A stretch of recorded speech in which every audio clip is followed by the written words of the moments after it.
ಬಸವಲಿಂಗಾಯ ನಮಃ. ಓಂ ಶ್ರೀ ಗುರು ಬಸವಲಿಂಗಾಯ ನಮಃ. ಬಸವನ ಮೂರ್ತಿ ಧ್ಯಾನಕ್ಕೆ ಮೂಲ, ಬಸವನ ಕೀರ್ತಿಯೇ ಜ್ಞಾನಕ್ಕೆ ಮೂಲ. ಬಸವ ಬಸವ ಎಂಬುದೇ ಭಕ್ತಿ ಕಾಣ ಕಲಿಸಿದ ಮಲ್ಲಿಕಾರ್ಜುನ. ಹರಜನ್ಮವ ತೊಡೆದು ಹರಜನ್ಮವ ಮಾಡಿದ ಗುರುವೇ, ಭವಬಂಧನವ ಬಿಡಿಸಿ ಪರಮ ಸುಖವ ತೋರಿದ ಗುರುವೇ. ಭವಿ ಎಂಬುದ ತೊಡೆದು ಭಕ್ತನೆಂದೆನಿಸಿದ ಗುರುವೇ, ಚನ್ನ ಮಲ್ಲಿಕಾರ್ಜುನನ ತಂದೆನ್ನ ಕೈವಶಕ್ಕೆ ಕೊಟ್ಟ ಗುರುವೇ. ಶರಣು ಶರಣಾರ್ಥಿ ಶರಣು ಶರಣಾರ್ಥಿ. ಓಂ ಶ್ರೀ ಗುರು ಬಸವಲಿಂಗಾಯ ನಮಃ. ವಿಶ್ವಗುರು ಬಸವಣ್ಣನವರಿಗೆ ಜಯವಾಗಲಿ. ವೀರವೈರಾಗ್ಯನಿಧಿ ಅಕ್ಕಮಹಾದೇವಿಯವರಿಗೆ ಜಯವಾಗಲಿ. ಸದ್ಗುರು ಚನ್ನಬಸವ ಪಟ್ಟದೇವರಿಗೆ ಜಯವಾಗಲಿ. ಓಂ ಶ್ರೀ ಗುರು ಬಸವಲಿಂಗಾಯ ನಮಃ. ಓಂ ಶ್ರೀ ಗುರು ಬಸವಲಿಂಗಾಯ ನಮಃ. ಬಸವಂ ಭಕ್ತಿಗೆ ಮೂಲಂ, ಬಸವಂ ಭಕ್ತಿಗೆ ಮೂಲಂ. ಬಸವಂ ಕಾಲಂಗೆ ಕಾಲನನುಪಮಶೀಲಂ, ಬಸವಂ ಕಾಲಂಗೆ ಕಾಲನನುಪಮಶೀಲಂ. ಬಸವಂ ಜಂಗಮಲೋಲಂ, ಬಸವಂ ಜಂಗಮಲೋಲಂ. ಬಸವ ರಕ್ಷಿಪುರನ್ನ ಸಂಗನ ಬಸವ, ಬಸವ ರಕ್ಷಿಪುರನ್ನ ಸಂಗನ ಬಸವ. ಬಸವ ರಕ್ಷಿಪುರನ್ನ ಸಂಗನ ಬಸವ, ಬಸವ ರಕ್ಷಿಪುರನ್ನ ಸಂಗನ ಬಸವ. ಹರ ಬಸವಾಯ ನಮಃ, ಹರ ಬಸವಾಯ ನಮಃ. ಪ್ರಭು ಬಸವಾಯ ನಮಃ, ಪ್ರಭು ಬಸವಾಯ ನಮಃ. ಗುರು ಬಸವಾಯ ನಮಃ, ಗುರು ಬಸವಾಯ ನಮಃ. ಲಿಂಗ ಬಸವಾಯ ನಮಃ, ಲಿಂಗ ಬಸವಾಯ ನಮಃ. ಜಂಗಮ ಬಸವಾಯ ನಮಃ, ಜಂಗಮ ಬಸವಾಯ ನಮಃ. ಭಸ್ಮ ಬಸವಾಯ ನಮಃ, ಭಸ್ಮ ಬಸವಾಯ ನಮಃ. ರುದ್ರಾಕ್ಷಿ ಬಸವಾಯ ನಮಃ, ರುದ್ರಾಕ್ಷಿ ಬಸವಾಯ ನಮಃ. ಮಂತ್ರ ಬಸವಾಯ ನಮಃ, ಮಂತ್ರ ಬಸವಾಯ ನಮಃ. ಪಾದೋದಕ ಬಸವಾಯ ನಮಃ, ಪಾದೋದಕ ಬಸವಾಯ ನಮಃ. ಪ್ರಸಾದ ಬಸವಾಯ ನಮಃ, ಪ್ರಸಾದ ಬಸವಾಯ ನಮಃ. ಚಿನ್ನಿಧಿ ಬಸವಾಯ ನಮಃ, ಚಿನ್ನಿಧಿ ಬಸವಾಯ ನಮಃ. ಚಿನ್ನಾದ ಬಸವಾಯ ನಮಃ, ಚಿನ್ನಾದ ಬಸವಾಯ ನಮಃ. ಚಿದ್ಬಿಂದು ಬಸವಾಯ ನಮಃ, ಚಿದ್ಬಿಂದು ಬಸವಾಯ ನಮಃ. ಚಿತ್ಕಲ ಬಸವಾಯ ನಮಃ, ಚಿತ್ಕಲ ಬಸವಾಯ ನಮಃ. ಚಿದಂಗ ಬಸವಾಯ ನಮಃ, ಚಿದಂಗ ಬಸವಾಯ ನಮಃ. ನಿಷ್ಪ್ರಪಂಚ ಬಸವಾಯ ನಮಃ, ನಿಷ್ಪ್ರಪಂಚ ಬಸವಾಯ ನಮಃ. ನಿರಂಜನ ಬಸವಾಯ ನಮಃ, ನಿರಂಜನ ಬಸವಾಯ ನಮಃ. ನಿರ್ಗುಣ ಬಸವಾಯ ನಮಃ, ನಿರ್ಗುಣ ಬಸವಾಯ ನಮಃ. ನಿತ್ಯ ತೃಪ್ತ ಬಸವಾಯ ನಮಃ, ನಿತ್ಯ ತೃಪ್ತ ಬಸವಾಯ ನಮಃ. ಆಕಾರ ಬಸವಾಯ ನಮಃ, ಆಕಾರ ಬಸವಾಯ ನಮಃ. ಭೂಕಾರ ಬಸವಾಯ ನಮಃ, ಭೂಕಾರ ಬಸವಾಯ ನಮಃ. ಮಕಾರ ಬಸವಾಯ ನಮಃ, ಮಕಾರ ಬಸವಾಯ ನಮಃ. ಶ್ರೀಕಾರ ಬಸವಾಯ ನಮಃ, ಶ್ರೀಕಾರ ಬಸವಾಯ ನಮಃ. ವಕಾರ ಬಸವಾಯ ನಮಃ, ವಕಾರ ಬಸವಾಯ ನಮಃ. ಯಕಾರ ಬಸವಾಯ ನಮಃ ಯಾತಾರ ಬಸವಾಯ ನಮಃ ಓಂಕಾರ ಬಸವಾಯ ನಮಃ ಓಂಕಾರ ಬಸವಾಯ ನಮಃ ಶ್ರೀಂಕಾರ ಬಸವಾಯ ನಮಃ ಶ್ರೀಂಕಾರ ಬಸವಾಯ ನಮಃ ಸಂಗಮೇಶ್ವರ ಬಸವಾಯ ನಮಃ ಸಂಗಮೇಶ್ವರ ಬಸವಾಯ ನಮಃ ಪ್ರತ್ಯಕ್ಷ ಕಪಿಲ ಸಿದ್ಧ ಮಲ್ಲಿಕಾರ್ಜುನ ಪ್ರತ್ಯಕ್ಷ ಕಪಿಲ ಸಿದ್ಧ ಮಲ್ಲಿಕಾರ್ಜುನ ಬಸವಾಯ ನಮೋ ನಮಃ ಬಸವಾಯ ನಮೋ ನಮಃ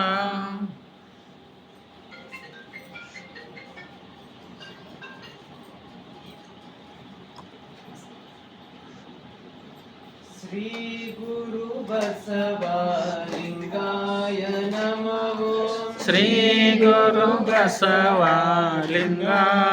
ನಮಃ ಶ್ರೀ ಗುರು ಬಸವಲಿಂಗಾಯ ನಮಃ ಶ್ರೀ ಗುರು ಬಸವಲಿಂಗಾಯ ನಮಃ ಶಿವನೇ ಬಸವ ಬಸವ ಶಿವನೇ ಶಿವನೇ ಬಸವ ಬಸವ ಶಿವನೇ ಬಸವ ಶಿವನೇ ಶಿವನೇ ಬಸವ ಬಸವ ಶಿವನೇ ಶಿವನೇ ಬಸವ ಶ್ರೀ ಗುರು ಬಸವಲಿಂಗಾಯ ನಮಃ ಶ್ರೀ ಗುರು ಬಸವಲಿಂಗಾಯ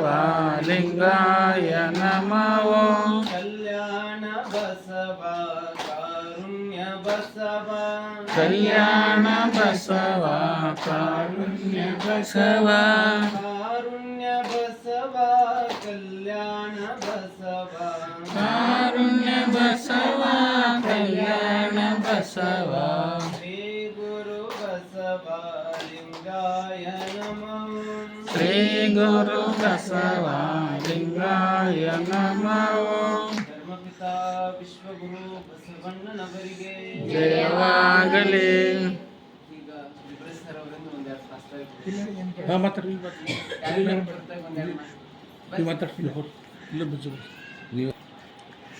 ಓಂ ಶ್ರೀ ಗುರು ಬಸವಲಿಂಗಾಯ ನಮಃ. ವಿಶ್ವಗುರು ಬಸವಣ್ಣನವರನ್ನು ಹೃದಯದಲ್ಲಿ ಸ್ಮರಿಸಿ ನೂತನ ಅಧ್ಯಯನದ ಶ್ರೀಶೈಲ ಚನ್ನಬಸವ ಪಟ್ಟದೇವರನ್ನು ಸ್ಮರಿಸಿಕೊಂಡು ಡಾಕ್ಟರ್ ಬಸವಲಿಂಗ ಪಟ್ಟದೇವರ ಶ್ರೀಚರಣಕ್ಕೆ ಶ್ರೀ ಗುರು ಬಸವ ಪಟ್ಟದೇವರ ಶ್ರೀಚರಣಕ್ಕೆ ಭಕ್ತಿಯ ಶರಣಾರ್ಥಿ ಅರ್ಪಿಸಿ ಪೂಜ್ಯ ಶ್ರೀ ಬಸವ ದೇವರ ಶ್ರೀಚರಣಕ್ಕೆ ತೋಟಗಳಿಗೂ ಶರಣಾರ್ಥಿ.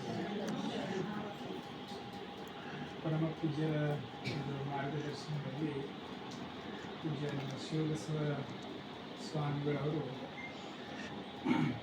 ಮನೆ ಮನೆಗೆ ತೆರಳಿ ಒಂದು ವಚನ ಅನುಭವವನ್ನು ಇಂದಿನಿಂದ ಪ್ರಾರಂಭ ಆಗಿದೆ. ಇವತ್ತು 2ನೇ ದಿನ. ಶ್ರೀ ನಿರ್ಮಲಾ ಚಂದ್ರಕಾಂತ್ ಪಾಟೀಲ್ ಅವರೊಂದು ಮನೆಯಲ್ಲಿ ಇವತ್ತು ಈ ಒಂದು ಮನೆಯಲ್ಲಿ ಮನೆಗೊಂದು ಅನುಭವ ಮಂಟಪ ಕಾರ್ಯಕ್ರಮ ನಡೀತಾ ಇದೆ. 12ನೇ ಶತಮಾನದಲ್ಲಿ ಚನ್ನಬಸವಣ್ಣನವರು ತಮ್ಮ ವಚನಗಳಲ್ಲಿ ಹೇಳಿದರು, ಭಕ್ತರ ಮನೆಗಳೇ ಮಠಗಳು ಆಗಬೇಕಂತ ಅನೇಕ ವಚನಗಳಲ್ಲಿ ಚನ್ನಬಸವಣ್ಣವರು ಬರೀತಾರೆ. ಹಾಗೆ ಜನ ಮಠಕ್ಕೆ ಹೋಗೋದಕ್ಕಿಂತ ಭಕ್ತರ ಮನೆಗಳೇ ಮಠಗಳು ಆಗ್ಬೇಕಂತ. ಮಠಗಳು ಆಗ್ಬೇಕಂದ್ರೆ ಮನೆಗಿನಿದ್ದರೆಲ್ಲ ಸನ್ಯಾಸಿ ಆಗ್ಬೇಕಂತ ಮತ್ತು ನಾವು ಭಾಗವಹಿಸ ಅಂದ್ರೆ ಮಠಗಳಲ್ಲಿ ಯಾವ ರೀತಿ ಲಿಂಗಾರ್ಚನೆ, ಲಿಂಗಾನುಭವ, ಲಿಂಗಾರ್ಪಣೆ ನಡೀತದಲ್ಲ ಆ ಒಂದು ಆಚರಣೆಗಳು ಮಠಗಳಲ್ಲಿ ವಚನ ಪಠಣ, ನಿತ್ಯ ಲಿಂಗ ಪೂಜೆ, ಲಿಂಗ ಸಂಭ್ರಮ, ಆ ಆಚರಣೆಗಳನ್ನು, ಆ ಮೌಲ್ಯಗಳನ್ನು ನಮ್ಮ ಮನೆಯಲ್ಲಿ ಅಳವಡಿಸ್ಕೊಂಡೇವಂದ್ರೆ ಆ ಮನೆಯೇ ಮಠ ಆಗಿರ್ತೀರ ಅಂತ 12ನೇ ಶತಮಾನದಲ್ಲಿ ಚನ್ನಬಸವಣ್ಣವರು ಹೇಳಿದರು. ಆ ಒಂದು ವಚನಕ್ಕೆ ಒಂದು ಭಾಷ್ಯ ಬರೆಯುವ ಹಾಗೆ, ಆ ಒಂದು ವಚನದ ಒಂದು ನಿಜಾಚರಣೆ ತರುವ ದಿಶೆಯಲ್ಲಿ ಪರಮ ಪೂಜ್ಯರ ಮಾರ್ಗದರ್ಶನದಲ್ಲಿ ನಮ್ಮ ಶಿವಬಸವ ದೇವರು ಈ ಒಂದೊಂದು ಮನೆಯನ್ನು ಮಠವನ್ನು ಮಾಡ್ಕೋತ ಈಗ ಅವರು ಶಿವಾನುಭವ ಪ್ರಯಾಣವನ್ನು ಪ್ರಾರಂಭ ಮಾಡಿದ್ದಾರೆ. ಅದು ಬಹಳ ಅರ್ಥಪೂರ್ಣ ಒಂದು ಕಾರ್ಯಕ್ರಮ ಅಂತ ನಾವು ಭಾವಿಸ್ತೀವಿ. ಯಾಕಂದರೆ ದೊಡ್ಡ ದೊಡ್ಡ ಕಾರ್ಯಕ್ರಮಗಳಲ್ಲಿ ನಮಗೆ ನಿಜವಾದ ಅನುಭವ, ಒಂದು ನಮ್ಮ ಮನೆಯಲ್ಲಿ ಭಕ್ತಿಯ ಒಂದು ವಾತಾವರಣ, ದೇವಿ ವಾತಾವರಣ ನಮಗೆ ಮಾಡಲಿಕ್ಕೆ ಸಾಧ್ಯ ಆಗಲ್ಲ. ಆದರೆ ನಾವು ಮನೆ ಮನೆಗೆ ಈ ರೀತಿಯಾಗಿ ನಾವು ವಚನಗಳನ್ನು, ಶರಣರ ಚಿಂತನೆಗಳನ್ನು ತಗೊಂಡು ಹೋದ್ರೆ ಆ ಮನೆಯಲ್ಲಿ ಒಂದು ರೀತಿಯ ಒಂದು ದೈವಿ ವಾತಾವರಣ, ಒಂದು ಬಸವ ತತ್ವದ ವಾತಾವರಣ, ಒಂದು ಬಸವಣ್ಣವ್ರ ಕೃಪೆ ಆ ಮನೆಯಲ್ಲಿ ನಾವು ತಯಾರು ಮಾಡಲಿಕ್ಕೆ ಸಾಧ್ಯ ಆಗ್ತದೆ. ಎಲ್ಲ ಪರಮ ಪೂಜ್ಯರ ಚನ್ನಬಸವ ಪಟ್ಟದೇವರ, ಬಸವಲಿಂಗ ಪಟ್ಟದೇವರ ನಿರಂತರ ಪರಿಶ್ರಮದಿಂದ ಇಡೀ ಭಾಲ್ಕಿ ಭಾಗನೇ ಒಂದು ಬಸವಮಯ ಆಗಿರ್ತಕ್ಕಂಥ ಅನೇಕ ಸಾವಿರಾರು ಕುಟುಂಬಗಳು ಅವ. ಆದ್ರೂ ನಾವು ಮತ್ತೆ ಮತ್ತೆ ಅಪ್ಪೋರು ಹೇಳ್ತಾರಲ್ಲ, ಯಾವಾಗ ಮನೆ ನಾವು ಕಸ ಹೊಡ್ಕೋತಿದ್ರೂ ಮನೆ ಸ್ವಚ್ಛ ಇರ್ತದಂತ. ಹಾಗೆ ನಮ್ಮ ಮನಸ್ಸು ಹಿಂಗೆ ಗುರುಗಳು ಮತ್ತೆ ನಮ್ಮ ಮನೆಗೆ ಬರ್ತಾ ಇದ್ರು ಅಂದ್ರೆ ನಮ್ಮ ಮನೆಗಳು ಬಹಿರಂಗವಾಗಿಯೂ ಸ್ವಚ್ಛವಾಗ್ತಾವೆ, ನಮ್ಮ ಮನಸ್ಸುಗಳನ್ನು ಸ್ವಚ್ಛವಾಗಿ ಅಂತರಂಗ ಮತ್ತು ಬಹಿರಂಗ ಶುದ್ಧಿ ಒಂದು ಆಗ್ತದೆ. ಆ ಒಂದು ದಿಶೆಯಲ್ಲಿ ಈಗ ಶ್ರಾವಣದಲ್ಲಿ ಪೂಜ್ಯರು 1 ತಿಂಗಳ ಪರ್ಯಂತ ಚನ್ನಬಸವ ಆಶ್ರಮದಲ್ಲಿ ತಮ್ಮ ಲಿಂಗಾನುಭವವನ್ನು ಮಾಡ್ತಾ ಇದ್ದಾರೆ. ತಾವೆಲ್ಲ ಶ್ರಾವಣದಲ್ಲಿ ಬರ್ತಾ ಇರ್ತೀರಿ, ವರ್ಷನೇ ಬರ್ತೀರಿ, ಈ ವರ್ಷನೂ ಬರ್ತೀರಿ, ಅದ್ರಿಗೆ ನೇರ ಮಾಡ್ತಿಲ್ಲ.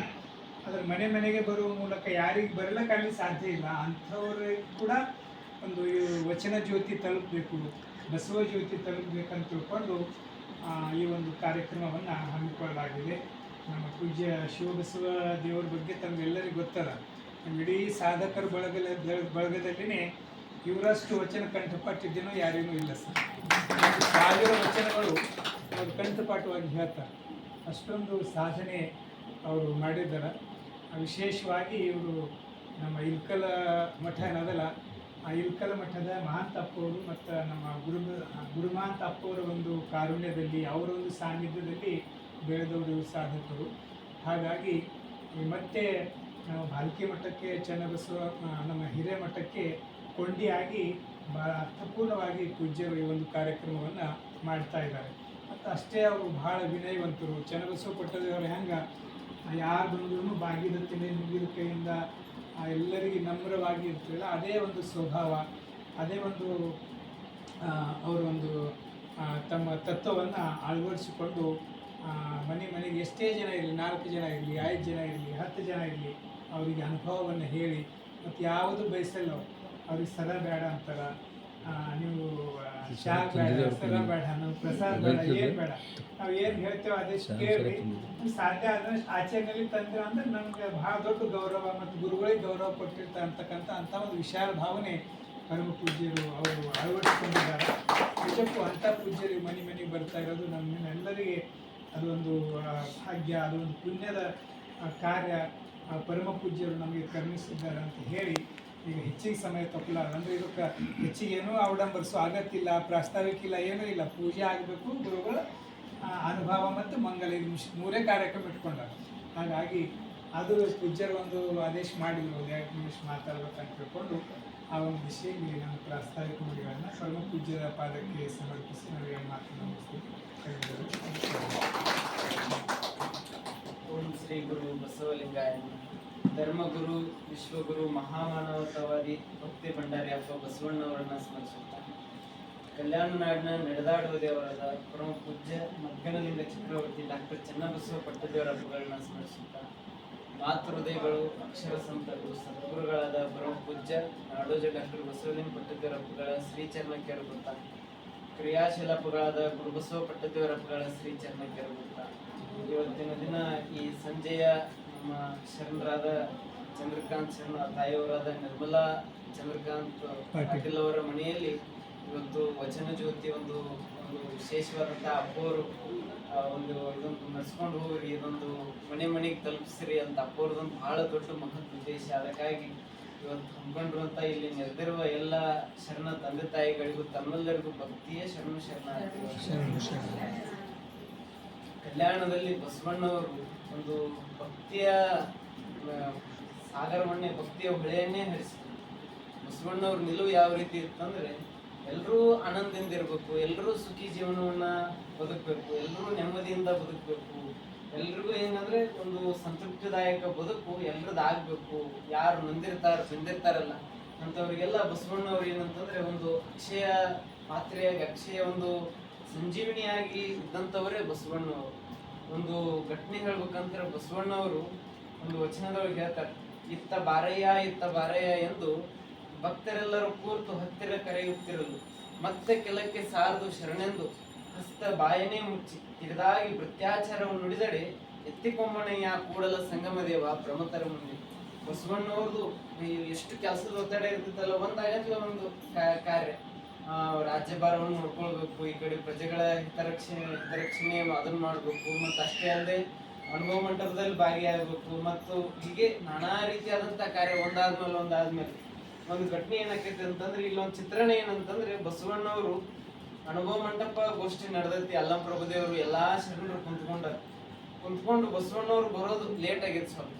ಅವಾಗ ಬಸವಣ್ಣವ್ರು ಎಲ್ಲಿ ಕುಂತಾರ ಅಂತಂದ್ರೆ ಬಾಗಿಲ ಹತ್ರ ಕುಂತಾರೆ, ಎಲ್ಲರೂ ಎಲ್ಲಿ ಹೆಂಗ್ ಕೊಂಡಿರ್ತಾರಲ್ಲ ಹಂಗ ಒಂದು ಅಲ್ಲೇ ಒಂದು ಇದ್ರೊಳಗೆ ಕುಂತ್ಕೊಂಡಾರ.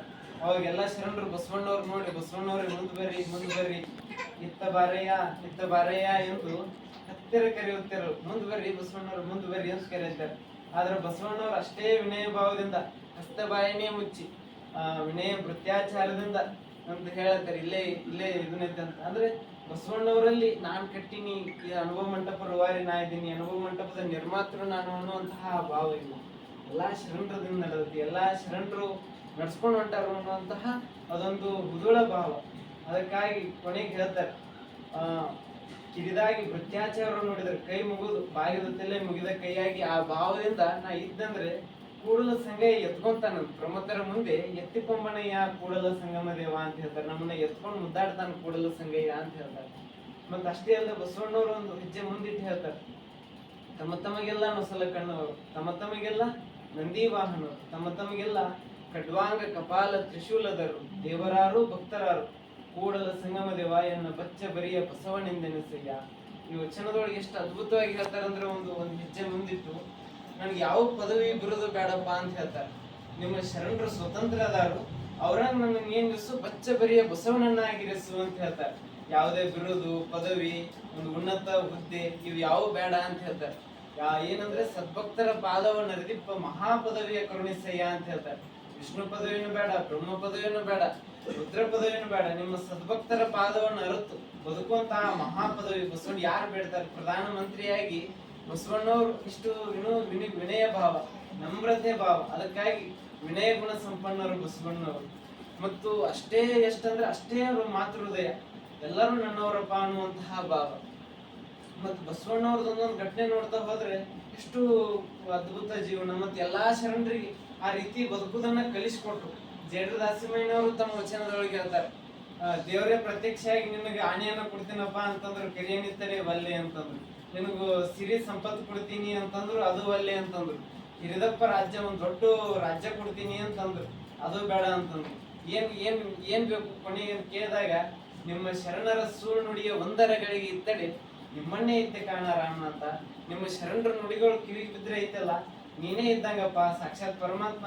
ಆ ಶರಣರು ವಚನಗಳೊಳಗೆ ಆ ನುಡಿ ಒಳಗೆ ಏನಿದೆ ಅಂದ್ರೆ ನೀನೇ ತುಂಬಿಕೊಂಡಿಯಪ್ಪ. ನಿಮ್ಮ ಶರಣರ ಸುಳ್ಳು ನುಡಿಯ ಒಂದರಗಳಿಗೆ ಕಿವಿಗೆ ಬೀಳುವಂತಹ ಆ ಒಂದು ಸೌಭಾಗ್ಯವನ್ನು ನನಗೆ ಇತ್ತಂದ್ರೆ ಐತಲ್ಲ, ಆ ನುಡಿ ಒಳಗೆ ಆ ವಚನದೊಳಗೆ ನೀನೇ ಇದೆಯಪ್ಪ ಅಂತ ಹೇಳ್ತಾರೆ. ಅಷ್ಟು ಬಸವಣ್ಣವ್ರ ಮೇಲೆ ಭಾವ ತುಂಬಿ, ಮತ್ತು ಅಷ್ಟೇ ವಿನೂತನ ಮತ್ತು ಅಷ್ಟೇ ಹೊಸತನ, ಅಷ್ಟೇ ಬಸವಣ್ಣವರು ತಮ್ಮ ಪ್ರತಿಯೊಂದು ನಿಲುವು ವಚನಗಳಲ್ಲಿ ಬರ್ಕೊಂತ ಹೋಗ್ಯಾರ. ತಮ್ಮ ವ್ಯಕ್ತಿತ್ವವನ್ನ ಯಾವ ರೀತಿ ಇತ್ತು ಅನ್ನೋದನ್ನ ಎಲ್ಲಾ ಶರಣರ ವಚನಗಳಲ್ಲಿ ಕಾಣ್ಬೋದು, ಬಸವಣ್ಣವ್ರ ನಿಲುವು ಯಾವ ರೀತಿ ಇತ್ತು ಅಂತ. ಅದಕ್ಕಾಗಿ ಬಸವಣ್ಣವರು ಏನಂತಂದ್ರೆ ಮನೆಗಳನ್ನೇ ಏನ್ ಮಾಡಿದ್ರು, ಸರ್ ಹೇಳಿದ್ರಲ್ಲ, ಮನೆಯೊಳಗೇನೆ ಜಂಗಮ ಕಾರ್ಯ ನಡಿಬೇಕು. ಅಂದ್ರೆ ಜಂಗಮ ಅಂತಂದ್ರೆ ಚೈತನ್ಯ ಕ್ರಿಯಾಶೀಲ, ಅರಿವೇ ಗುರು, ಆಚಾರವೇ ಲಿಂಗ, ಅನುಭವವೇ ಜಂಗಮ ಅಂತಂದ್ರು. ಅನುಭವಗಳು ಯಾರಿರ್ತಾರಲ್ಲ ಅವರೇ ಜಂಗಮ ಮೂರ್ತಿಗಳು ಅಂತ ಬಸವಣ್ಣವರು ಸ್ಪಷ್ಟವಾಗಿ ಹೇಳಿದ್ರು. ಅದಕ್ಕೆ ಒಂದು ವಚನದೊಳಗೆ ಹೇಳ್ತಾರೆ, ಲಿಂಗಾರ್ಚನೆ ಮಾಡುವೆನೆಯ ಜಂಗಮವೆನ್ನ ಮಠಕ್ಕೆ ಬರಬೇಕೆಂದು. ಜಂಗಮವೆನ್ನ ಮಠಕ್ಕೆ ಬಂದಡೆ ಲಿಂಗಾರ್ಚನೆಯ ಮಾತು ಜಂಗಮಾರ್ಚನೆಯ ಮಾಡುವೆನೆಯ. ಲಿಂಗಾರ್ಚನೆಯಲ್ಲಿ ಪದ ಉಂಟು, ಫಲ ಉಂಟು, ಭವ ಉಂಟು. ಜಂಗಮಾರ್ಚನೆಯಲ್ಲಿ ಪದಂ ನಾಸ್ತಿ, ಫಲಂ ನಾಸ್ತಿ, ಭವಂ ನಾಸ್ತಿ ಅಂತ ಹೇಳ್ತಾರೆ. ಇದು ಕಾರಣ ಕೂಡಲ ಸಂಗಮ ದೇವ ನಿತ್ಯ ಜಂಗಮಾರ್ಚನೆಯ ಮಾಡುವೆನೆಯ ಅಂತಂದ್ರೆ ಲಿಂಗ ಪೂಜೆ ಮಾಡ್ಕೊಳ್ಬೇಕು, ಅದರೊಂದಿಗೆ ಏನ್ ಮಾಡ್ಬೇಕು, ಅನುಭವವನ್ನ ಮಾಡ್ಬೇಕು. ದಿನಾ ನೀವು ಪ್ರಾರ್ಥನೆ ಮಾಡೋದು ಇದನ್ನ ಮಾಡ್ರಿ ಅಂತ ಹೇಳ್ತಾರೆ. ಅಂದ್ರೆ ಎಷ್ಟು ನಮ್ಮಲ್ಲಿ ಪದ ಫಲ ಭವ ಇವು ನಾಸ್ತಿ ಆಗೋದು ಏನಂತಂದ್ರೆ ಅನುಭವದಿಂದ ಅಂತ ಹೇಳ್ತಾರೆ. ಅನುಭವ ಅನ್ನುವಂತಹದ್ದು ಅದೊಂದು ಏನಂತಾರೆ ಅಂತರಂಗದ ರತ್ನ ಅಂತ ಹೇಳ್ತಾರೆ.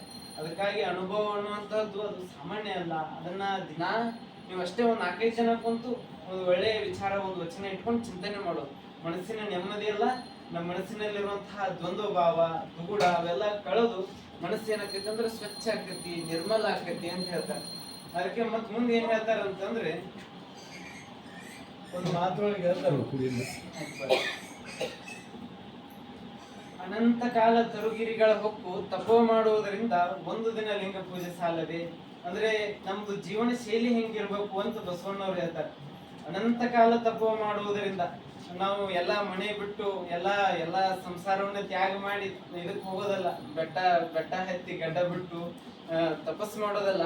ಇಲ್ಲೇ ಇದ್ಕೊಂಡೆ ಒಂದು 5 ನಿಮಿಷ 10 ನಿಮಿಷ ಲಿಂಗ ಪೂಜೆ ಮಾಡ್ಕೊಳ್ಳೋದ್ರಿಂದ ಅನಂತ ಕಾಲ ತಪಸ್ ಮಾಡೋದು. ಒಂದು 100 ವರ್ಷ ತಪಸ್ ಮಾಡೋದು ಏನೈತಲ್ಲ, ದಿನಾ ಒಂದು 10 ನಿಮಿಷ 15 ನಿಮಿಷ ಲಿಂಗ ಪೂಜೆ ಮಾಡೋದ್ರಿಂದ ನಾವು ಎಷ್ಟೋ ವರ್ಷ ತಪಸ್ ಮಾಡ್ತೀವಲ್ಲ ಅದ್ರ ಸಮಾನ ಅದಕ್ಕಿಂತ ಹೆಚ್ಚಿಗೆ ಯಾವ್ದಂತಂದ್ರೆ ಲಿಂಗ ಪೂಜೆ ಅಂತ ಹೇಳ್ತಾರೆ. ಅಂತಂದ್ರೆ ಇಲ್ಲಿ ಏನ್ ಬಸವಣ್ಣವ್ರು ಹೇಳುವಂತ ವಿಚಾರ ಏನು ಅಂತಂದ್ರೆ ಎಲ್ಲ ಇದ್ಕೊಂಡೇ ಸಾಧಿಸ್ಬೇಕು, ಪ್ರಪಂಚ ಮಾಡಿ ಪಾರಮಾರ್ಥವನ್ನ ಪಡ್ರಿ ಅಂತ ಬಸವಣ್ಣವ್ರು ಹೇಳಿದ್ರು.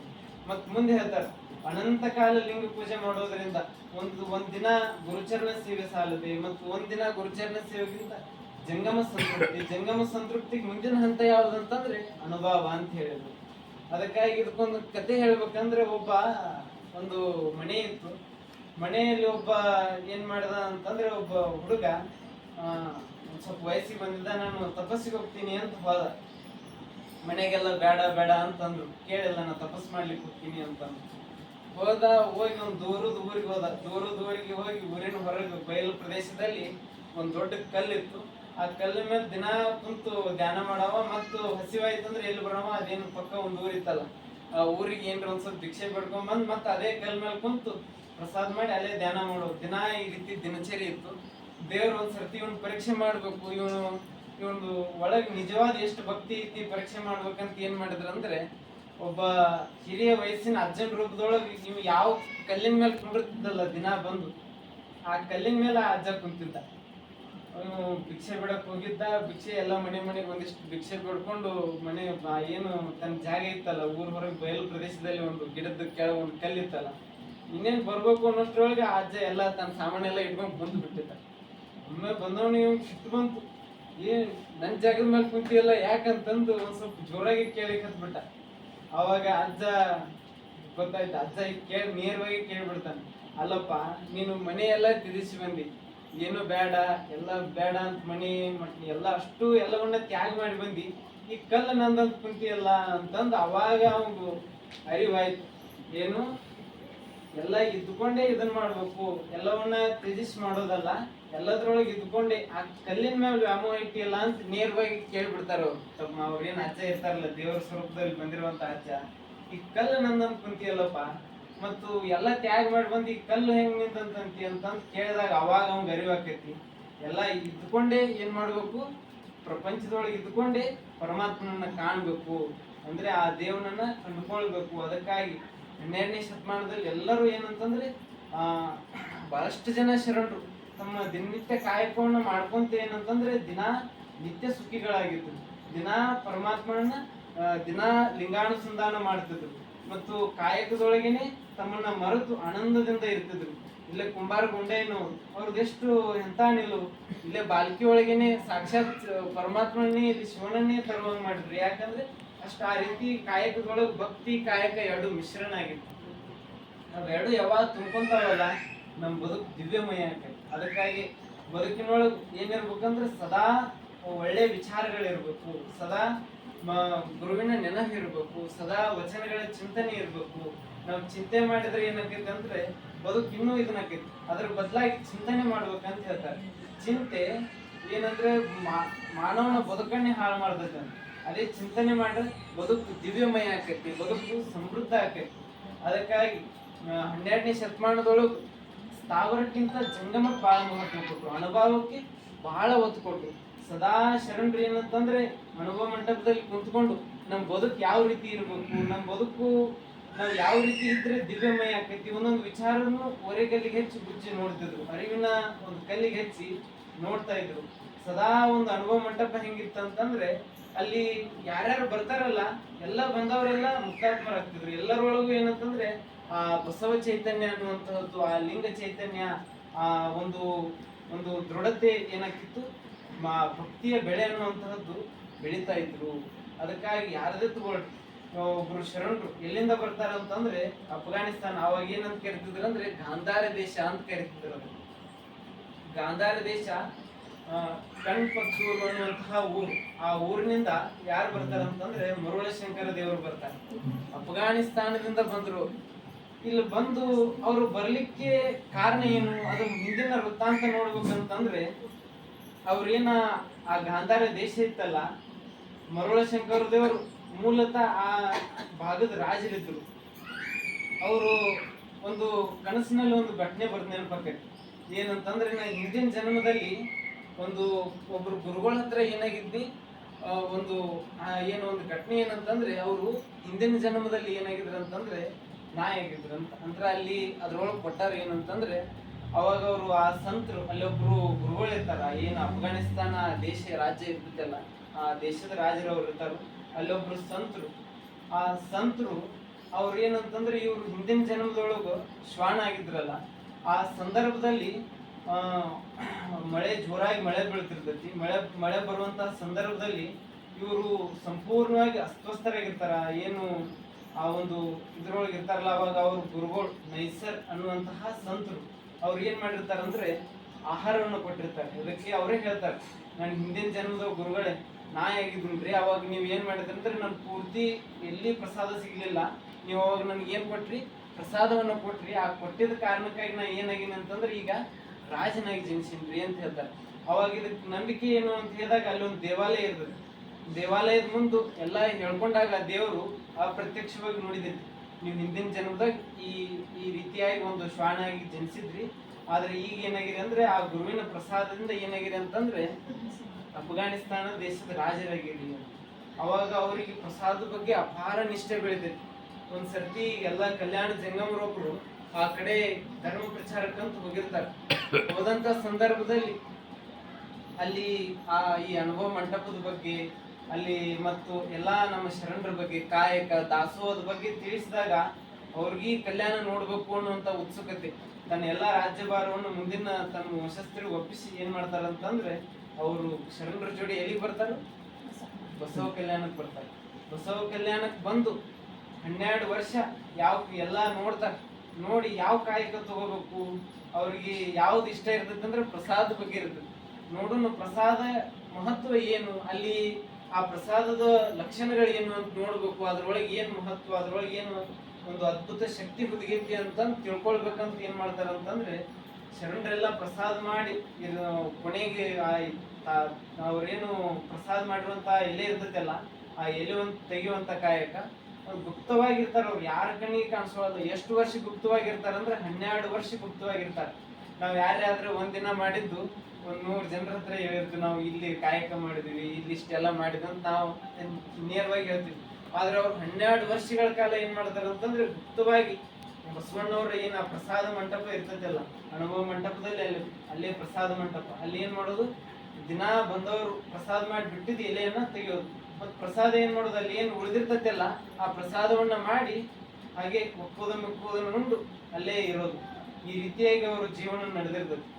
ಅವರ ಆ ಎಲೆಮರಿಯ ರತ್ನದಂತಿರುವಂತಹ ಒಂದು ಚಿನ್ಮಯ ಜ್ಯೋತಿಯನ್ನ ಹೊರಗೆ ತರಲಿಕ್ಕೆ ಯಾರು ಬರ್ತಾರ ಅಂತಂದ್ರೆ ಅಲ್ಲಂ ಪ್ರಭುದೇವರು ಕಲ್ಯಾಣಕ್ಕೆ ಬಂದಂತಹ ಸಂದರ್ಭದಲ್ಲಿ ಹೇಳ್ತಾರೆ ಬಸವಣ್ಣವ್ರಿಗೆ.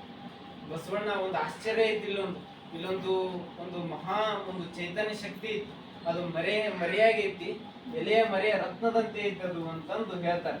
ಅವಾಗ ಹೇಳ್ರಿ ಏನ್ ಆಶ್ಚರ್ಯ ಅದು, ನಮಗೂ ಒಂದ್ ಸ್ವಲ್ಪ ತಿಳಿಸ್ರಿ ಅಲ್ಲಿ ಪ್ರಭುದೇವ, ನಮಗೂ ತಿಳಿಸೋದು ಏನ್ ಆಶ್ಚರ್ಯ ಅಂತಂದು ನಮಗೂ ತಿಳಿಸಪ್ಪ ಅಂತ ಕೇಳಿದಾಗ ಅವಾಗ ಹೇಳ್ತಾರೆ, ಒಂದು ಇದ್ರೊಳಗೆ ಹೇಳ್ತಾರು, ಬೀದಿಯಲ್ಲಿ ಬಿದ್ದ ಮಾಣಿಕ್ಯವ ಯಾರಿಗೂ ಕಾಣಬಾರದು. ಬೀದಿಯೊಳಗೆ ಯಾವ ರೀತಿ ಮಾಣಿಕ್ಯ ಬಿದ್ದಿರ್ತೈತಲ್ಲ ಅದು ಕಾಣಲ್ಲ, ಮತ್ತ ಅದೇ ರೀತಿಯಾಗಿ ಉಳಿದ ನಿಧಾನವ ಯಾರೂ ಕಂಡವ್ರಿಲ್ಲ. ಯಾವ ರೀತಿ ನಿಧಾನ ಕೆಳಗಿರ್ತೈತಿ ಭೂಮಿ ಒಳಗಾದ್ರೆ ಕಾಣಲ್ಲ, ಅದೇ ರೀತಿಯಾಗಿ ಪಾಪಿಯ ಕಣ್ಣಿಗೆ ಪರುಷ ಕಲ್ಲಾಗಿಪ್ಪಂತೆ. ಈಗ ಪರುಷ ಅದು ಕಾಣಲ್ಲ, ಆದ್ರೆ ಅದೇನಂತಂದ್ರೆ ಸಹಜವಾಗಿ ಇರ್ತದೆ. ಆ ರೀತಿಯಾಗಿ ಪರುಷ ಕಲ್ಲಾಗಿಪ್ಪಂತೆ ಇಬ್ಬರಯ್ಯ ಶಿವಶರಣರು ನಮ್ಮ ಗುಹೇಶ್ವರನ ಶರಣ ಮರುಳ ಶಂಕರ ದೇವರ ನಿಲವ ನೋಡ ಸಂಗನ ಬಸವಣ್ಣ. ನಮ್ಮ ಆ ತೆರೆಮರೆಯಂಗ್ ಕಾಯಕ ಮಾಡ್ಕೊಂಡಿರುವಂತಹ ಮರುಳ ಶಂಕರ ದೇವರ ನಿಲುವನ್ನು ನೋಡಪ್ಪ ಸಂಗನ ಬಸವಣ್ಣ ಅಂತ ಹೇಳಿದಾಗ ಅವಾಗ ನೋಡಿದಾಗಲೇ ಮರುಳ ಶಂಕರ ದೇವರು ಕೈ ಜೋಡಿಸಿ ಅವರು ಹೇಳಕತ್ತಾರೆ ಏನಂತಂದ್ರೆ ಭಾವ ತುಂಬಿ ಒಂದು ವಚನ ಹೇಳ್ತಾರ ಅವ್ರು. ಜಯ ಜಯ ತ್ರಾಹಿ ತ್ರಾಹಿ ಗರ್ಭದೊಳಗನ ಶಿಶು ನವಮಾಸವ ಹಾಕಿಕೊಂಡಿರದಂತೆ ಇರದನೆಯ ಎನ್ನ ಜನ್ಮ ಸಫಲವಾಯಿತಯ್ಯ ಶುದ್ಧ ಸಿದ್ಧ ಪ್ರಸಿದ್ಧ ಪ್ರಸನ್ನ ಪ್ರಭುವೆ ಶಾಂತ ಮಲ್ಲಿಕಾರ್ಜುನ ದೇವಯ್ಯ ಪ್ರಭುದೇವರ ಬಸವಣ್ಣವರ ಶ್ರೀಮೂರ್ತಿಯ ಕಂಡು ಬದುಕಿದೆ ನಾ ನಿಮ್ಮ ಧರ್ಮ ನಿಮ್ಮ ಧರ್ಮ. ಯಾವ ರೀತಿ ಮಗು ತಾಯಿ ಹೊಟ್ಟೆಯೊಳಗೆ ಇರ್ತೈತಲ್ಲ, ತಾಯಿ ಹೊಟ್ಟೆಯೊಳಗೆ ಮಗು 9 ತಿಂಗಳು ಇರ್ತೈತಿ. ಆದ್ರೆ ಇಲ್ಲಿ ಮರುಳ ಶಂಕರ ದೇವರು ಎಷ್ಟು ವರ್ಷ ಒಳಗಿದ್ರು ಅಂದ್ರೆ 12 ವರ್ಷ ಒಳಗಿದ್ರು. ನವಮಾಸವು ಹಾಕಿಕೊಂಡಿರದಂತೆ ಇರದನೆಯ ಎನ್ನ ಜನ್ಮ ಸಫಲವಾಯಿತಯ್ಯ. ಇವತ್ತು ನಿಮ್ನೆಲ್ಲ ಕಣ್ಣೆಲ್ಲ ನನ್ನ ಬದುಕು ಸಫಲ ಆಯ್ತಪ್ಪ, ನನ್ನ ಬದುಕು ಪಾವನ ಆಯ್ತಪ್ಪ. ಶುದ್ಧ ಸಿದ್ಧ ಅವ್ರದ್ದು ಅಂಕಿತನಾಮ ಎಷ್ಟು ಅದ್ಭುತ ಇದೆ.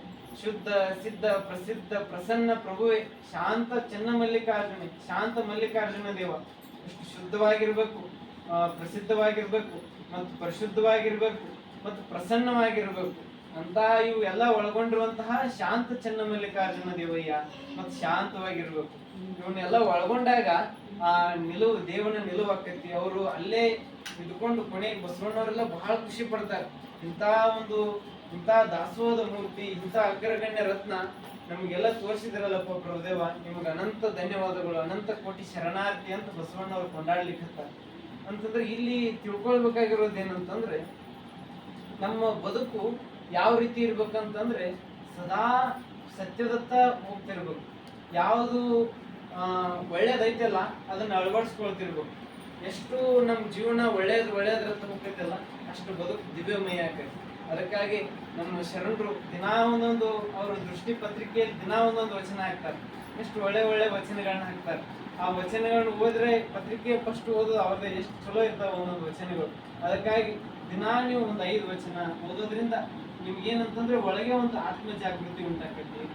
ಮತ್ತು ಯಾರು ವಚನಗಳನ್ನ ಓದ್ಯಾರಲ್ಲ, ಯಾರು ಲಿಂಗ ಶಿವಯೋಗ ಲಿಂಗ ಪೂಜೆ ಮಾಡ್ಕೊಂಡಿರಲ್ಲ, ಅವರೆಲ್ಲ ದೊಡ್ಡ ದೊಡ್ಡ ವ್ಯಕ್ತಿಗಳಾಗ್ಯಾರ.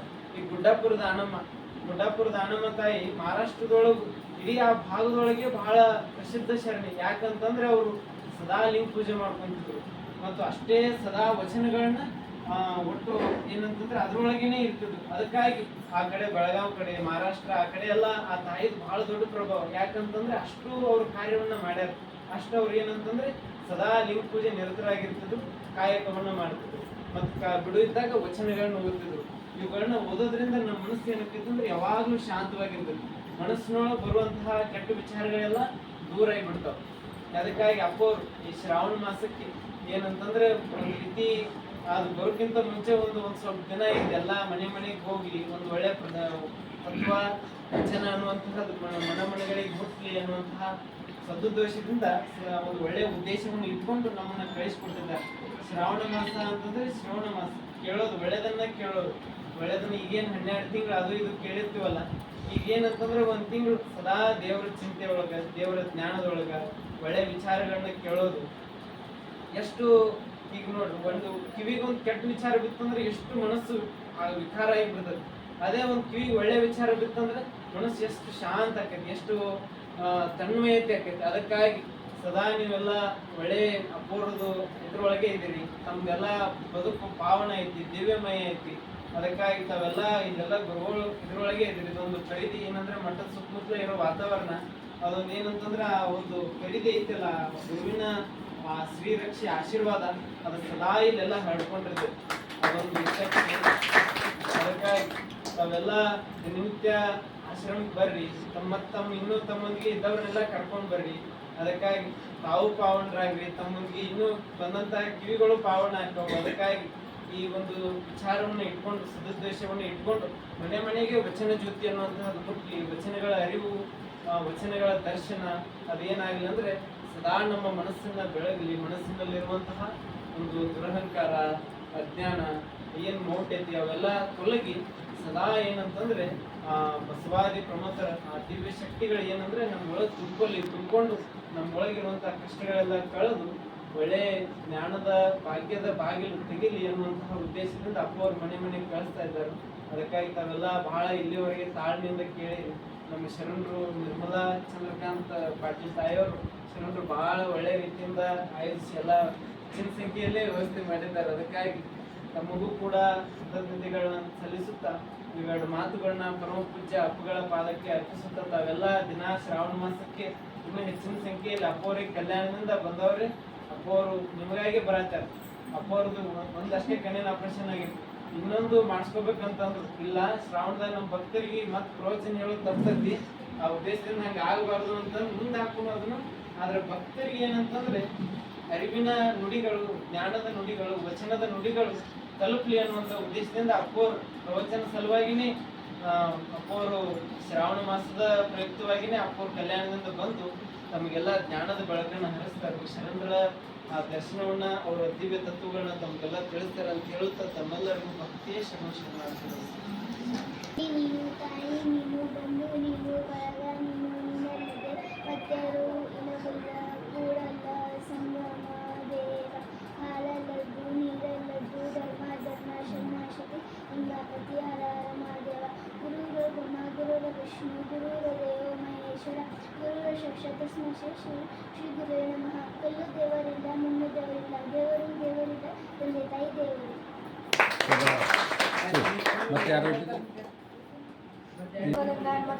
ತಾಯಿನ ಬಂದವರನ್ನು ಬಳಗಾನ ನನಗೆ ನೀವಲ್ಲದ ಮತ್ತಾರನ ಕೂಡಲ ಸಂಗಮದ ಹಾಲಲ್ಲದ್ದು ನೀರಲ್ಲದ್ದು ನಿಮ್ಮ ಧರ್ಮ ಶರಣಸಿದ್ದು ಲಿಂಗಪತಿ ಹರರ ಮಹಾದೇವ. ಬಸವನ ತಾಯಿ, ಬಸವನ ತಂದೆ, ಬಸವನ ಪರಮಾತ್ಮನಿಗೆ ವಸುದೇಶ ಕಪಿಲ ಸಿದ್ಧ ಮಲ್ಲಿಕಾರ್ಜುನ ನನ್ನ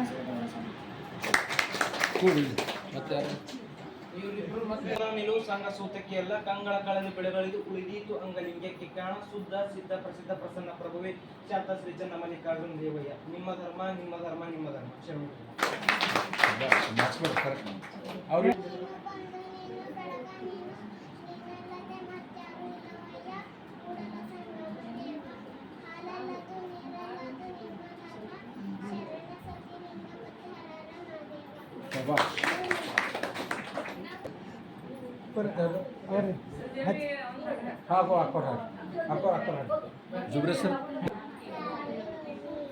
ಅದೇ ಒಂದೇ ವಚನ ಕಾಂಪಿಟಿಷನ್ ಆಗಿದೆ.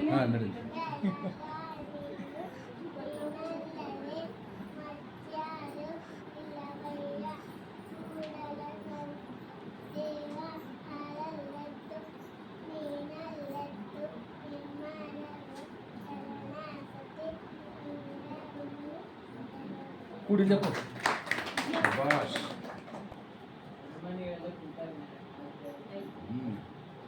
ಓಂ ಶ್ರೀ ಗುರು ಬಸವಲಿಂಗಾಯ ಎಲ್ಲರಿಗೂ ನನ್ನ ಶರಣು.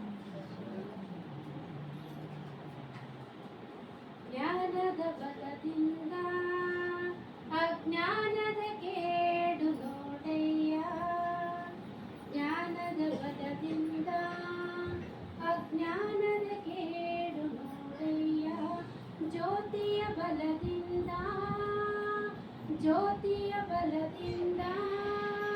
ತಮಂದದ ಕೇಡು ನೋಡಯ್ಯ, ತಮಂದದ ಕೇಡು ತಮಂದದ ಕೇಡು ಜ್ಞಾನದ ಬಲದಿಂದ ಅಜ್ಞಾನದ ಕೇಡು ನೋಡಯ್ಯ, ಜ್ಯೋತಿಯ ಬಲದಿಂದ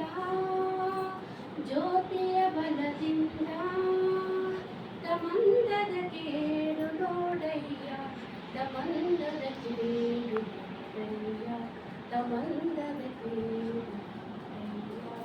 ಸತ್ಯದ ಬಲದಿಂದ ಅಸತ್ಯದ ಕೇಡು ನೋಡಯ್ಯ, ಸತ್ಯದ ಬಲದಿಂದ ಅಸತ್ಯದ ಕೇಡು ನೋಡಯ್ಯ, ಪರುಷದ ಬಲದಿಂದ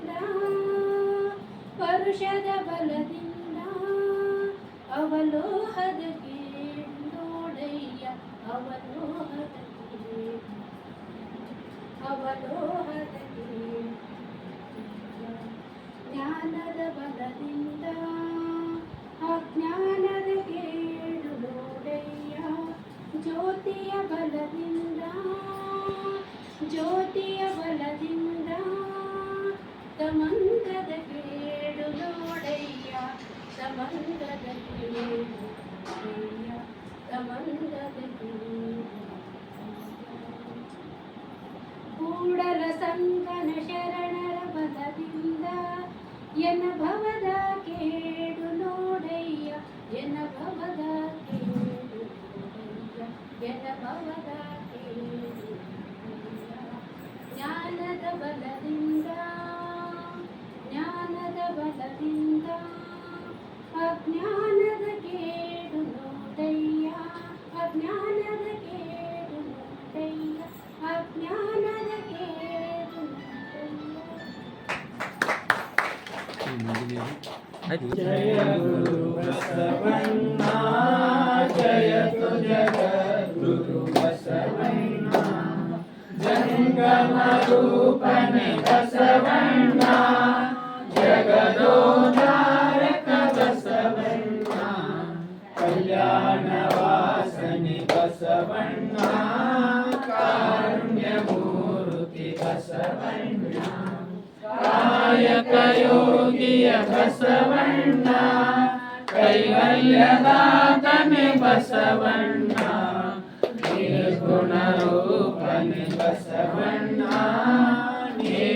ನಿಷ್ಕಲಲಿಂಗನೆ ಬಸವಣ್ಣ ಅಕಾರ ಉಕಾರ ಮಕಾರ ಮೂಲದ ಓಂಕಾರ ನೀನೇ ಬಸವಣ್ಣ ಪರಮ ಪ್ರಭುವೆ ನೀ ಬಸವಣ್ಣ ಪತಿತ ಪಾವನ ಬಸವಣ್ಣ ಭಕ್ತರ ಪ್ರಾಣನೆ ಬಸವಣ್ಣ ಭವಭಯ ತಾರಕ ಬಸವಣ್ಣ ಕಿಂಕರ ನೀನೇ ಬಸವಣ್ಣ ಶಂಕರ ನೀನೇ ಬಸವಣ್ಣ ಮಂಕು ಮಾನವರ ಮದವನ್ನು ಹರಸಿದ ಮಹಾದೇವ ನೀನೇ ಬಸವಣ್ಣ ಅನುವಿನೊಳಗೆ ನೀ ಅನುವಣ್ಣ ಮನದೊಳಗೆ ನೀ ಮಹಾವಣ್ಣ ಶರಣರ ಹೃದಯ ನಿವಾಸನೆ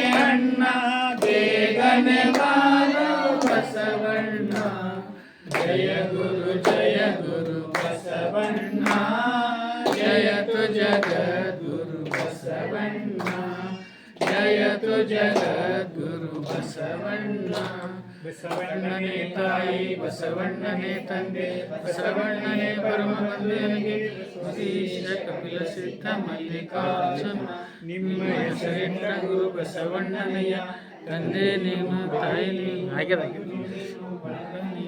ಎನಗೆ ನೀವಲ್ಲವೇ ಮತ್ತಾರು ಇಲ್ಲವಯ್ಯ ಕೂಡಲ ಸಂಗಮದೇವ ಹಾಲಲ್ಲದು ನೀರಲ್ಲದು ನಿಮ್ಮ ಧರ್ಮ ಶರಣ ಸತಿ ಲಿಂಗಪತಿ ಹರರ ಮಹಾದೇವ ವಿಶ್ವಗುರು ಬಸವಣ್ಣನವರಿಗೆ ಜಯವಾಗಲಿ. ವೀರ ವೈರಾಗ್ಯನಿಧಿ ಅಕ್ಕ ಮಹಾದೇವಿ ತಾಯಿಯವರಿಗೆ ಜಯವಾಗಲಿ. ಗುರು ಚನ್ನ ಬಸವೇಶ್ವರರಿಗೆ ಜಯವಾಗಲಿ. ಪರಮ ಪೂಜ್ಯರ ಸತ್ಯ ಸಂಕಲ್ಪಕ್ಕೆ ಜಯವಾಗಲಿ.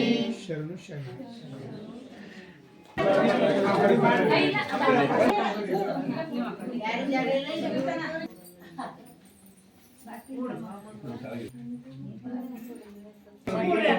ಆಶೀರ್ವಾದ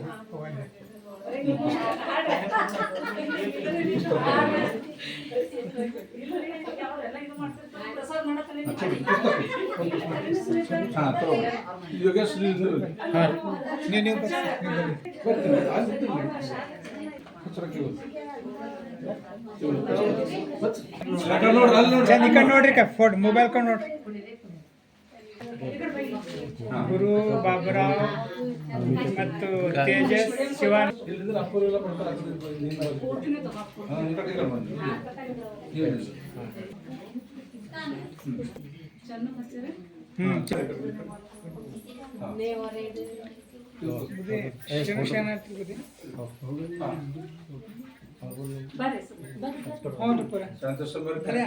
ಅವಾಗೆ ಹಾಕಿರ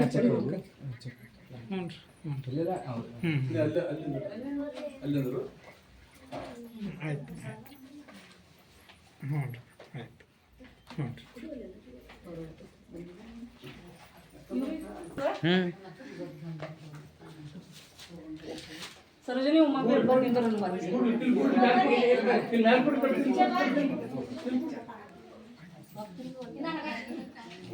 ಇವ್ರು ಟೀಚರಿಗೆ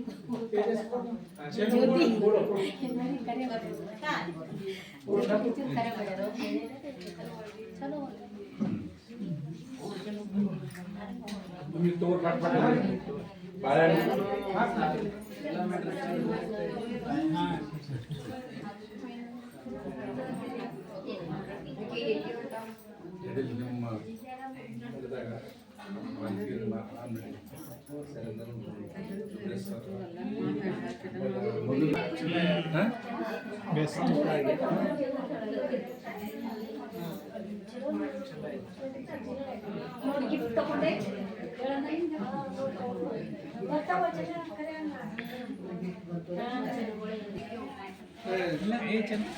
ಶಾಲ್ ತಗೊಂಡು ಶಾಲ್ ಗಳಿಗೆ ಮಾಡಿ